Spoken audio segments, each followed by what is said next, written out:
मैं ये कहूंगा कि इसमें कहीं ना कहीं हमारी कौम की बुज़दिली दिखाई दे रही है कि हमारी बहनों के हिजाब खींचे जा रहे हैं, हमें नमाजों में लाते मारी जा रही है, मस्जिदें तोड़ी जा रही है। स्थिति नहीं बनी है, इन्होंने मार दिया मुसलमान हिंदू में कि पता चला एक क्लर्क पकड़ा गया और उसके यहाँ साहब 7 करोड़ निकल रहा है, 2 करोड़ कैश निकल रहा है। हम पाते हैं कि चुनाव हो रहा है और एक व्यापारी के यहाँ 500 करोड़ निकल रहा है। सिर्फ मनरेगा से महात्मा गांधी का नाम हटाने की एक कहानी नहीं, बल्कि गरीबों से उनका अधिकार छीनने की एक साजिश है। अब आपके पास कोई बहाना भी नहीं है। क्या है कि हरियाणा में सरकार आपकी है, यूपी में सरकार आपकी है, राजस्थान में सरकार आपकी, तो तीनों तरफ से दिल्ली के इर्द गिर्द जो राज्य है उनमें सरकारें आपकी है। पोल्यूशन कब कम होगा? कौन सा वोट बैंक स्पेशल स्कॉलरशिप का आयोजन किया है। स्कॉलरशिप देगी किसको? 5 करोड़ मुस्लिम स्टूडेंट्स को। स्कॉलरशिप प्री मैट्रिक होगी, पोस्ट मैट्रिक होगी, प्रोफेशनल होगी, टेक्निकल कोर्सेज और स्टडीज के लिए होगी। तो उसका क्या?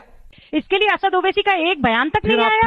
असद ओवैसी ने एक ट्वीट तक नहीं किया। मैडम आप लेक्चर नहीं देंगे मुझे, आप सवाल करेंगे। क्यों? आप या तो मोदी के प्रवक्ता बन जाइए। ये नहीं हो सकता। लोगों के अकाउंट में जो 10,000 रुपए आए थे वो मांगने का पहल शुरू हो गया। गांव के लोग परेशान हैं, इधर उधर का चक्कर लगा रहे हैं, भटक रहे हैं। लोगों को नोटिस आया, पैसा मांगा जा रहा है। क्या कहिएगा? क्या कहेगा? मोदी के गरज वोट ले रखे तो वोट ले घूस के। नीतीश कुमार का ये वीडियो आप तक भी जरूर पहुंचा होगा। अब सवाल है, क्या किसी राज्य के मुख्यमंत्री के रूप में नीतीश कुमार का ऐसा करना सही है? तो जवाब साफ है, मुख्यमंत्री या किसी भी तौर पर ये संवैधानिक और मोरल बिहेवियर के तौर पर बिल्कुल गलत है। वेलकम दोस्तों, स्वागत है आपका हमारे चैनल पे। आज हम आपके लिए सोशल मीडिया पे क्या वायरल खबरें चल रही हैं ये आपके साथ में शेयर करेंगे। जैसे दिल्ली में हालात चल रहे हैं, बहुत बुरे हैं। साथ ही साथ नीतीश कुमार ने जिस तरीके से एक महिला डॉक्टर के नकाब को नीचे किया, उसको लेकर के क्या बवाल चल रहा है सोशल मीडिया पे, ये शेयर करेंगे। और इसके साथ साथ देश की तमाम अपडेट्स आपके साथ में शेयर करेंगे। तो इस वीडियो को आखिर तक जरूर देखें। अनबक तो गोदी मीडिया की भी पोल खोलेंगे। तो दोस्तों आगे आप चैनल पे लाइक, सब्सक्राइब, शेयर और अपनी कीमती राय हमारे कमेंट बॉक्स में जरूर शेयर करें। मैं ये कहूंगा कि इसमें कहीं ना कहीं हमारी कौम की बुज़दिली दिखाई दे रही है कि हमारी बहनों के हिजाब खींचे जा रहे हैं, हमें नमाजों में लाते मारी जा रही है, मस्जिदें तोड़ी जा रही है, लेकिन फिर भी हम चुपचाप बैठे हैं और इस तरह बैठे ही रहेंगे। मैंने बहुत आवाज उठाई, बहुत लड़ाई लड़ी। मैं जेल जाता हूँ, कोई मुसलमान जेल के बाहर आके खड़ा नहीं होता, ना कोर्ट की तारीख पे आता है, ना लड़ाई के लिए तैयार है, ना अल्लाह के नाम पे मरने को तैयार है। सेंसिटिविटी नहीं बनी है, इन्होंने मार दिया मुसलमान हिंदू में कि पता चला एक क्लर्क पकड़ा गया और उसके यहाँ साहब 7 करोड़ निकल रहा है, 2 करोड़ कैश निकल रहा है। हम पाते हैं कि चुनाव हो रहा है और एक व्यापारी के यहाँ 500 करोड़ निकल रहा है। खबर आ रही कि वो अखिलेश का पैसा है, जैसी खबर आती है बीजेपी का, वो खबर ही गायब हो जाती है। 500 करोड़ कैश घर में, और एक दो नहीं, रोज हमारे यहाँ आता है फलाना कर्मचारी, उसके यहाँ 3 करोड़ निकला, 4 करोड़ निकला। जिसकी पूरी जिंदगी की तनख्वाह 1 करोड़ नहीं है, उस आदमी के यहाँ 4 करोड़ निकल रहा है। और ये एक की बात नहीं, हर एक के यहाँ है। पहले ये था कि ब्यूरोक्रेसी वगैरह में बहुत सारे जाते थे और उनमें थोड़ा बहुत आदर्श वगैरह था। अब तो 100% हो गया। नए नए बच्चे जो डीएमएसपी वगैरह बन रहे हैं, सबके यहाँ लूट हो रही है और बेतहा लूट हो रही है। और ये लूट कहाँ जाए? ये घूम फिर के हमारे भ्रष्टाचार की नालियों से होके सब विदेशी टैक्स हेवन्स में जाता है। और इसी विनोद अडानी टाइप लोग जो है इनको बाहर से हैंडल कर रहे हैं और यहाँ आके ये हमारे एसेट खरीद ले रहा है। इसने पर्यावरण को लूट लिया है, लाखों पेड़ इन्होंने काट दिए, संसाधनों को लूट लिया है और डिस्पैरिटी को इतना बड़ा कर दिया है कि जीना मुश्किल है एक सामान्य आदमी का। ये सिर्फ मनरेगा से महात्मा गांधी का नाम हटाने की एक कहानी नहीं, बल्कि गरीबों से उनका अधिकार छीनने की एक साजिश है। पहले मनरेगा मांग पर आधारित थी, मजदूरों ने काम मांगा, सरकार को काम देना पड़ा। आज हालात ये हैं कि फंड खत्म है, अधिकार भी खत्म है। पहले 90% पैसा केंद्र देता था, अब 60% केंद्र और 40% राज्यों को फंड देना होगा। मतलब राज्यों की जेब कटेगी और दिल्ली में प्रधान की फोटो खींचेगी। ग्राम सभा पंचायत जो गांव की आत्मा हुआ करती थी, उन्हें हटाकर अब जीआईएस, बायोमेट्रिक, डैशबोर्ड और एआई ऑडिट लाया गया। जो मजदूर ये सिस्टम नहीं समझेगा वो काम से बाहर हो जाएगा। ऊपर से हर साल 60 दिन काम बंद रहेगा। ये रोजगार गारंटी नहीं बल्कि मजदूरी पर ताला है। मनरेगा जो गांव की संजीवनी थी, उसे प्रचार योजना में बदल दिया गया है। खर्च राज्य करे, कंट्रोल केंद्र रखे। मोदी जी, ये विकास नहीं बल्कि एक गरीब, मजदूर और संघीय ढांचे पर हमला है और इस हमले का जवाब जनता जल्द देगी। कि अब आपके पास कोई बहाना भी नहीं है। क्या है कि हरियाणा में सरकार आपकी है, यूपी में सरकार आपकी है, राजस्थान में सरकार आपकी, तो तीनों तरफ से दिल्ली के इर्द गिर्द जो राज्य है उनमें सरकारें आपकी है। पोल्यूशन कब कम होगा? इस बार की सर्दियों में आपको दिल्ली छोड़ के ना जाना पड़े, इस काम को बहुत ही गहन तरीके से किया जाएगा। इसी बार की सर्दियों में नहीं जाना पड़ेगा। अब से लेके दिसंबर तक क्या करेंगे आप? नहीं, अब से लेके दिसंबर तक डेडलाइन लीजिए जो ठीक ठीक भी लगे। आपको हम 1 साल और देने को तैयार है पोल्यूशन के लिए। ऐसा ना हो कि प्रेशर में आप ज्यादा आप IQ जो हमारा AIQ है उसको हम AQI उसको आप चेक करें। AQI को कभी IQ, कभी AIQ, बोलने वाली ये दिल्ली की मुख्यमंत्री है। बड़े दुर्भाग्य की बात है कि जिन कंधों पर दिल्ली की हवा साफ करने की जिम्मेदारी है, उसको हवा गुणवत्ता के मानक AQI को जानना तो छोड़ो, बोलना भी नहीं आता। ये मोदी का नया भारत है, जहाँ मूर्खों के सर पर ताज है, तानाशाही का राज है और अपना पेट काट कर टैक्स भरने वाली मासूम जनता प्रदूषण से परेशान है। इन लोगों के लिए इंसान है ही नहीं। We are animals to them. जानवर हैं हम लोग। मोदी गवर्नमेंट ने स्पेशल स्कॉलरशिप का आयोजन किया है। स्कॉलरशिप देगी किसको? 5 करोड़ मुस्लिम स्टूडेंट्स को। स्कॉलरशिप प्री मैट्रिक होगी, पोस्ट मैट्रिक होगी, प्रोफेशनल होगी, टेक्निकल कोर्सेज और स्टडीज के लिए होगी। तो उसका क्या?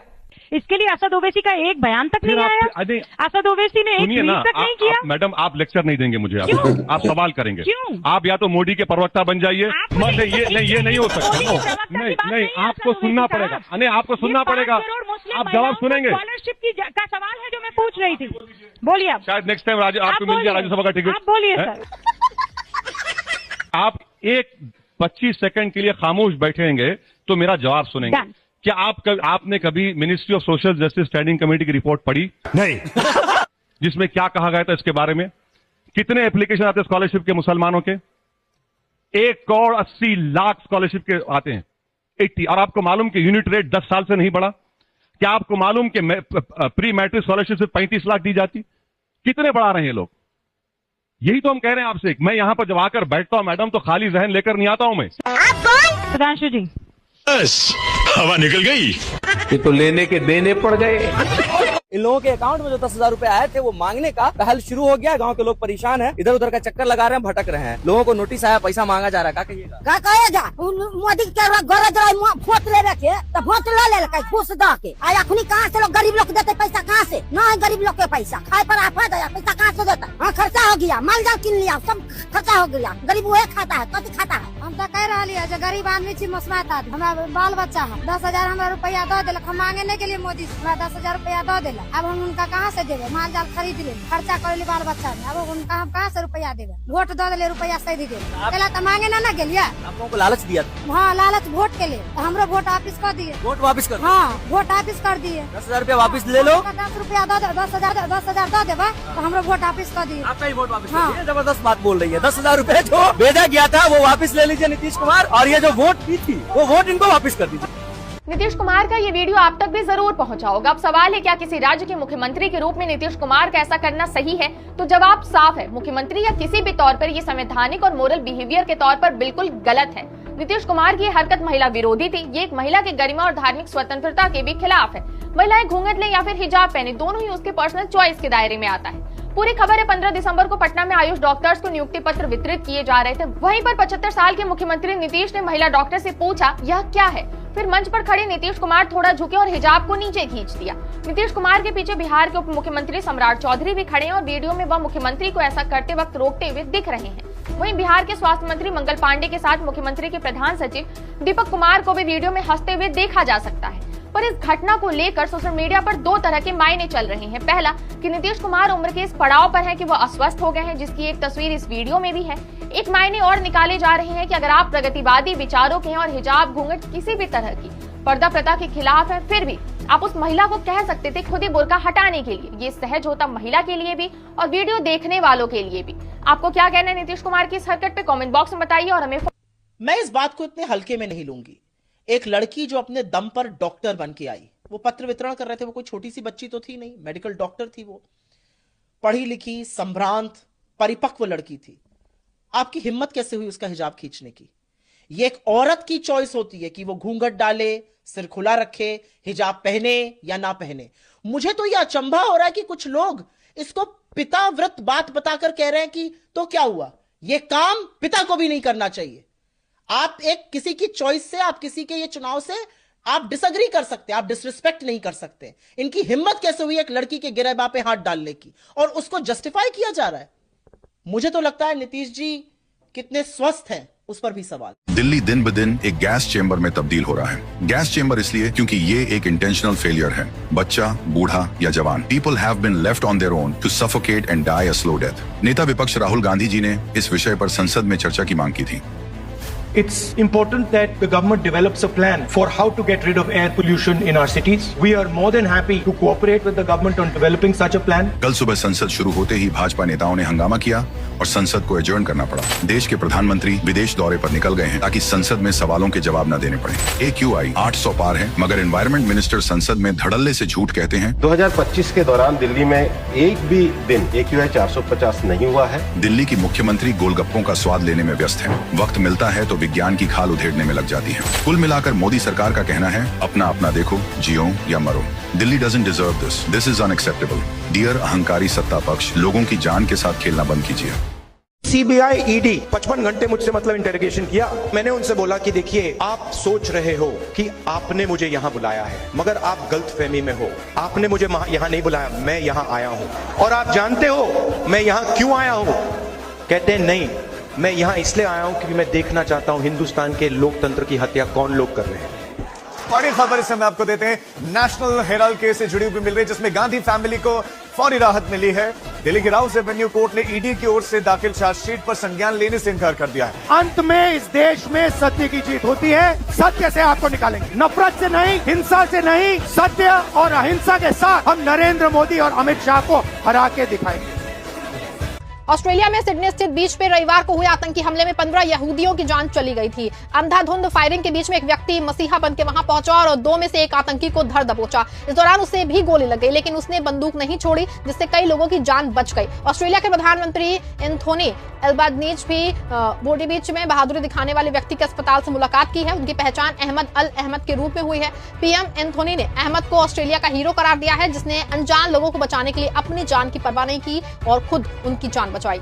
ये देखिए दोस्तों, पूरी दुनिया के सामने अपनी पीठ थपथपाने वाली भाजपा सरकार की कैसी फजीहत हो गई है। जब दिल्ली के स्टेडियम में अर्जेंटीना के फेमस फुटबॉलर लियोनेल मेसी के कार्यक्रम के दौरान जैसे ही दिल्ली की मुख्यमंत्री रेखा गुप्ता पहुंची, तो स्टेडियम में मौजूद दिल्ली वासियों ने उनके खिलाफ AQI रेखा गुप्ता हाय हाय के जमकर नारे लगाए। आप भी सुनिए कि कैसे मेसी के सामने ही पूरे स्टेडियम में सीएम रेखा गुप्ता की फजीहत हो गई।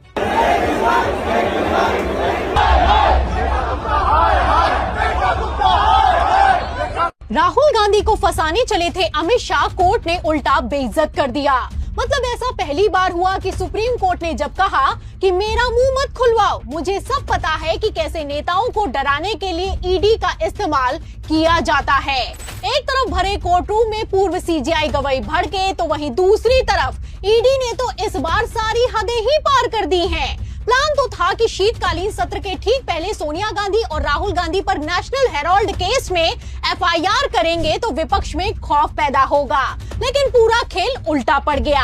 एक तरफ कोर्ट ने ईडी के फर्जी केस को खारिज किया है, तो वहीं दूसरी तरफ अमित शाह की ईडी की जबरदस्त फजीयत हो रही है। फिलहाल इस बार बात सिर्फ ईडी की नहीं है, अमित शाह की भी है, क्योंकि पहली बार शाह जैसे हड़बड़ा रहे हैं, ऐसे में इतना तो साफ है कि कुछ तो बड़ा होने वाला है। हाथ देखा अमित शाह का, हाथ देखा कांपते हुए ऐसे देखा। क्यों हाथ क्यों कांप रहा था मैं बताता हूं। क्योंकि ये बहादुर जब ही हैं जब इनके हाथ में सत्ता है।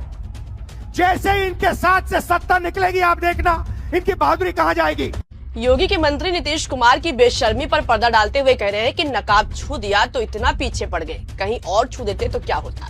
योगी के मंत्री ने बेशर्मी की सारी हदें पार करते हुए ये बात कही है। बढ़िया मुस्कुरा रहे थे और अपनी जुबान से एक मुस्लिम डॉक्टर पर ऐसी बात कह रहे थे ताकि नीतीश कुमार के करतूतों पर पर्दा डाला जाए। दूसरी बात, संजय निषाद के इस घटिया बयान पर रिपोर्टर भी ही कर रहा था। जो पार्टी महिलाओं की रक्षा और सम्मान की बात करती है, उसी संस्कारी पार्टी के गठबंधन में ऐसे मंत्री बैठे हुए हैं जो महिलाओं के प्रति इतनी घटिया सोच रखते हैं। दावा तो पहले ही कर दिया गया था कि SIR EVM से बड़ा घोटाला है। फिलहाल कितना बड़ा ये घोटाला है, इसको लेकर जो सबूत निकलकर सामने आए हैं, उन सबूतों ने बिहार चुनावों की नींव को हिलाकर रख दिया है। खेल समझिए, बिहार चुनावों में SIR के नाम पर लाखों की तादाद में वोटर्स डिलीट हुए। नियम कहता है कि ERO के सिग्नेचर के बिना वोटर्स डिलीट नहीं किए जा सकते हैं। ऐसे हालातों में खुद ज्ञानेश कुमार ने दिल्ली से वोटर्स डिलीट करने के लाखों नोटिस जारी किए हैं। इसको लेकर जब खुलासा हुआ है तो हड़कंप मच गया है। और ये कोई हवाई बात नहीं है। इंडियन एक्सप्रेस ने खुद बाकायदा इस खबर को रिपोर्ट किया है, जिसके बाद से चुनाव आयोग फंस गया है। रिपोर्ट की माने तो चुनाव आयोग ने नियमों की धज्जियां उड़ाई और SIR से पहले ही लाखों वोटर्स के नाम काटने के आदेश पारित किए। मतलब पहले तो चुनाव आयोग ने सुप्रीम कोर्ट में माना कि डुप्लीकेट वोटर्स हटाने का सॉफ्टवेयर इस्तेमाल नहीं हुआ, फिर आखिर किस दम से दिल्ली से वोटर्स डिलीट करने के नोटिस जारी हुए हैं, सवाल खड़ा होता है। बीजेपी से पूछिए भाई, सीए का आपको रूल ड्राफ्ट करने में 5 साल लग गया, जरा पब्लिश करिए। उसके बाद आज तक 2019 में सीए आपने लागू किया, 2019, 20, 21, 22, 23, 24, 25, ये 6-7 साल में आपने कितने लोगों को सीए दिया है? They should publish the list, फिर बात करें। Where is BJP's accountability? BJP should be the last one to teach us how to take people into confidence and promote the message of unity and diversity. वो हम लोग की है, BJP का तो कोई अकाउंटेबिलिटी है ही नहीं। असम में जब एनआरसी हुआ, क्या हुआ? कितने लोगों का नाम निकाले गए? वो आज कहाँ है? जिसको सुप्रीम कोर्ट कह रहा है इंडियन है, उसको आप भेज दे रहे हो बांग्लादेश। यही बीजेपी का गवर्नमेंट ने क्या इनिशिएटिव लिया? उसको सुप्रीम कोर्ट का ऑर्डर से फिर वापस लाना पड़ा।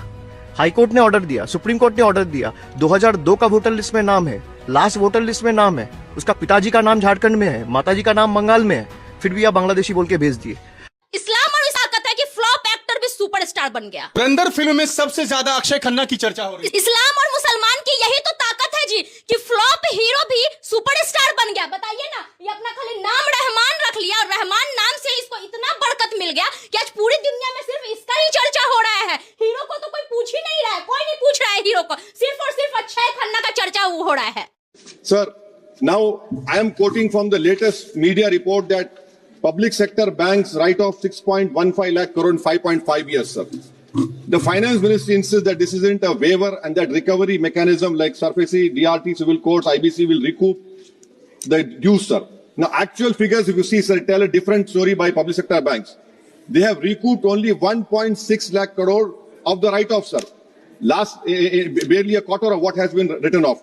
If the objective was to improve the health of our banking system, we must ask how effective have this recovery mechanism truly been, sir. Reducing NPAs on paper through write-offs cannot be counted as substantive recovery. Public deserves a clarity on real recoveries and accountability for loan origination and monetary failures. Sir, in financial year 2015 to 24, Indian commercial banks wrote off round about 12.3 lakh crore with 9.9 lakh crore in past 5 years, sir.